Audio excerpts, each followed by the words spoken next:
दोस्तों, आज हम आपको दुनिया की सबसे डरावनी कहानी बताने जा रही हूँ। बहुत ध्यान से सुनना। क्या आपने कभी सोचा है कि एक पुराना घर और उसके राज क्या हो सकते हैं? दुनिया की सबसे डरावनी कहानी आपको ले जाती है 1911 के लंदन में, जहाँ एक पुराना घर, उसके अजीब मालिक मिस्टर इब्ने और एक मासूम लड़का स्टीवन का मिलन होता है।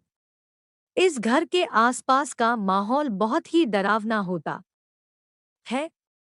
लेकिन क्या यह सिर्फ एक भय का माहौल है या फिर कुछ और भी है जो आंखों से ओझल है?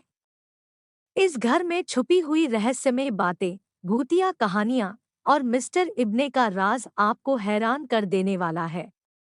यह कहानी नहीं सिर्फ एक दुनिया की सबसे डरावनी भूतिया कहानी है, बल्कि यह एक ऐसे राज का पर्दाफाश है जो आपको सोचने पर मजबूर कर देगा कि असल में कौन है यह भूत की कहानी असली शिकार से। आपको हमारी भारत की सबसे डरावनी कहानी भी मजेदार लगेगा। दुनिया की सबसे डरावनी भूतिया कहानी 1911 की बात है। शाम का समय था। लंदन में एक घर था। उस घर के सामने एक बड़ा बगीचा था। उसके अंदर बहुत सारे बड़े बड़े पेड़ लगे हुए थे। उस घर के आसपास का माहौल बहुत डरावना था। एक लड़का उसी घर के सामने खड़ा हुआ था। लड़के ने उस घर की डोर बेल बजाई और किसी के आने का इंतजार करने लगा। उस लड़के के माता पिता अब इस दुनिया में नहीं थे। मरने से पहले उसके माता पिता ने उसको उनके चचेरे भाई मिस्टर इब्ने के पास रहने के लिए छोड़ दिया था। पर हैरानी की बात ये थी कि मिस्टर इब्ने को अकेले रहना पसंद था। वह किसी से ज्यादा मिलते जुलते नहीं थे। लड़के के डोर बेल बजाने के बाद मिस्टर इब्ने ने घर का दरवाजा खोला और वह उसको देखकर खुश हुए। लड़के का नाम स्टीवन एबलोन था।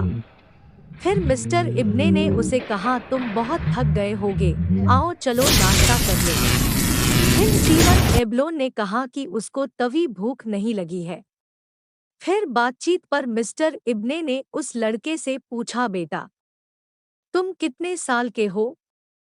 तुम्हारा क्या नाम है? फिर छोटे लड़के ने कहा कि मैं आने वाले जन्मदिन पर 12 साल का हो जाऊंगा। मिस्टर इब्ने ने उस लड़के से उसकी जन्म की तारीख पूछी और उसको खुश करने को कहा, पक्का तुम 12 साल के हो जाओगे ना? वो बताए कि वो यह सब चीजें इसलिए पूछ रहे हैं क्योंकि वो यह सब बातें लिख कर रखते हैं ताकि उन्हें यह सभी जरूरी तारीखें याद रहे। फिर मिस्टर इब्ने ने अपने नौकर से कहा कि इसे मिसेस बंच के कमरे में ले जाओ। मिसेस बंच इस घर की सबसे खुश दिल इंसान है।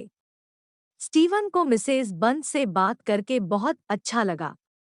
मिसेस बंच 55 साल की थी और वह इस घर और मिस्टर इब्ने के बारे में सब कुछ जानती थी। फिर मिसेस बंच ने स्टीवन को इस घर के बारे में सारी जानकारी दी और अब स्टीवन को इस घर में रहते हुए 2 महीने हो गए थे। एक दिन स्टीवन मिसेस बंच के कमरे में बैठा हुआ इस घर के बारे में सोच रहा था। उसने मिसेस बंच से पूछा कि क्या मिस्टर इब्ने अच्छे इंसान है? फिर मिसेस बंच ने कहा कि उसने अपनी पूरी जिंदगी में मिस्टर इब्ने जैसा कोई अच्छा इंसान कभी नहीं देखा है। वे बहुत ही अच्छे इंसान है।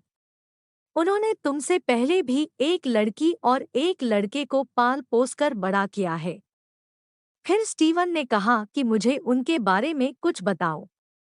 तो मिसेस बंच ने कहा कि मैं लड़के के बारे में तो कुछ ज्यादा नहीं जानती, लेकिन मिस्टर इब्ने उस लड़की को एक दिन अपने साथ लाए थे और वह हमारे साथ 3 हफ्तों तक रही। लेकिन एक दिन वह सुबह अचानक ही कहीं चली गई। स्टीवन ने कहा कि मुझे लड़के के बारे में कुछ बताओ।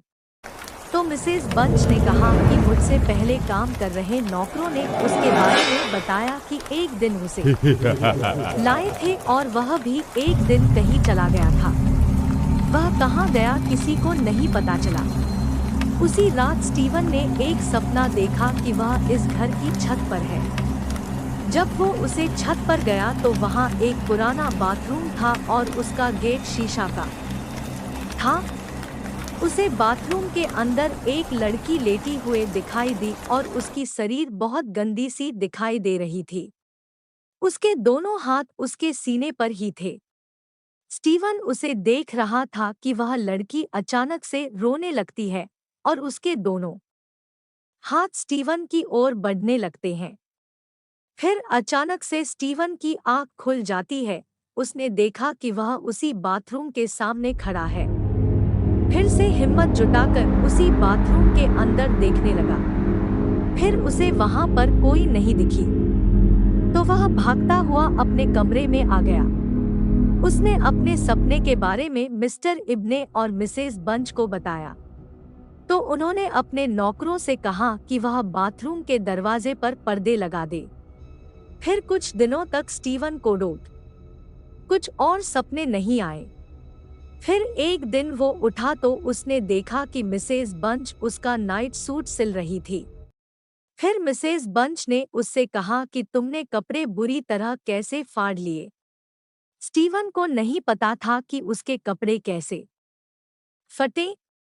उसने देखा कि उसके कपड़ों पर लंबे लंबे नाखूनों के निशान थे। उसने कहा कि मुझे नहीं पता कि कैसे आए पर ऐसे निशान मेरे कमरे के दरवाजे पर भी है। फिर मिसेस बंच ने देखा कि वे निशान वहां पर थे पर वह निशान बहुत ऊपर थे। फिर उसने कहा कि मिस्टर इब्ने को यह मत बताना। फिर अगले दिन मिसेस बंच के कमरे में एक नौकर आया जो कभी कभी आता था। फिर उसने मिसेस बंच से कहा कि अगर मिस्टर इब्ने को ड्रिंक चाहिए तो वह अपने आप जाकर ले, क्योंकि बेसमेंट में कुछ है। वो पता नहीं क्या है पर कुछ है। अब मैं वहां पर और नहीं जाऊंगा। फिर उसने स्टीवन को देखा और उसने बात को बदल दी और वह चला गया। अब स्टीवन को आए हुए 6 महीने हो गए थे। एक दिन मिस्टर इब्ने ने स्टीवन से कहा कि बेटा आज शाम तुम मेरी लाइब्रेरी में आ सकते हो। रात को 11 बजे तुम आ जाना, यह बात किसी को भी नहीं बताना। यह बात सुनकर स्टीवन बहुत खुश हो गया। उसने सोचा कि वे उसे आज क्या दिखाने वाले हैं। फिर रात को स्टीवन लाइब्रेरी के दरवाजे पर आकर दरवाजे को खटखटाने लगा। फिर अंदर से आवाज आने लगी। थोड़ी देर तक कुछ आवाज आई, फिर वह अपने आप बंद हो गई। फिर दरवाजा अपने आप खुल गया। स्टीवन ने देखा कि मिस्टर इब्ने एक कुर्सी पर बैठे हुए थे और उनके बाएं और एक छेद था। उनके हाथों पर ना ही कुछ खून था और ना ही टेबल पर रखे चाकू पर था। स्टीवन ने देखा कि टेबल पर एक पन्ना पड़ा हुआ है और उसने पढ़ा। उसके अंदर लिखा हुआ था कि हजारों साल पहले लोगों ने एक तरीका देखा जिससे वह इस दुनिया पर राज कर सकते हैं और उड़ सकते थे, पर यह एक जादू से हो सकता था। पर इसके लिए 3 जवान 15 साल के छोटे लड़कों के दिल निकालना पड़ेगा। मैंने पहले एक लड़के स्टैनले को 24 मार्च 1891 को मारा, फिर एक लड़की को 23 मार्च 1905 को मारा और आज रात 24 मार्च 1912 को जो मेरे लिए अपनी जान देगा वह लड़का मेरा भतीजा स्टीवन है। किसी को कुछ पता नहीं चलेगा कि उनको किसने मारा। किताब ने मुझे बताया है कि उन बच्चों के भूत मेरा दिल लेने के लिए वापस आएंगे। स्टीवन ने पढ़ना बंद कर दिया और वह अपने रूम में चला गया। आज कई साल हो गए मिस्टर इब्ने को मरे हुए, पर किसी को नहीं पता कि उनको किसने मारा है। यह बात सिर्फ स्टीवन को पता थी। सारांश, इस डरावनी कहानी का अंत हुआ मिस्टर इब्ने के राज का खुलासा होते हुए। उनका मकसद, उनका जुनून और उनके किए गए अपराध ने हमें यह सिखा दिया कि इंसान अपने लालच में कितना अंधा हो सकता है। यह कहानी सिर्फ एक हॉरर स्टोरी इन हिंदी नहीं है, बल्कि यह एक दर्पण है जो हमें दिखता है कि बुराई और भय का कोई रूप हो सकता है, चाहे वह एक इंसान हो या भूत। दुनिया की सबसे डरावनी भूतिया कहानी का असली संदेश यह है कि हमें हमेशा सच्चाई और इंसानियत के रास्ते पर चलना चाहिए, चाहे वह कितना भी कठिन क्यों न हो। यह भूत की कहानी हमें यह सिखाती है कि बुराई का अंत हमेशा होता है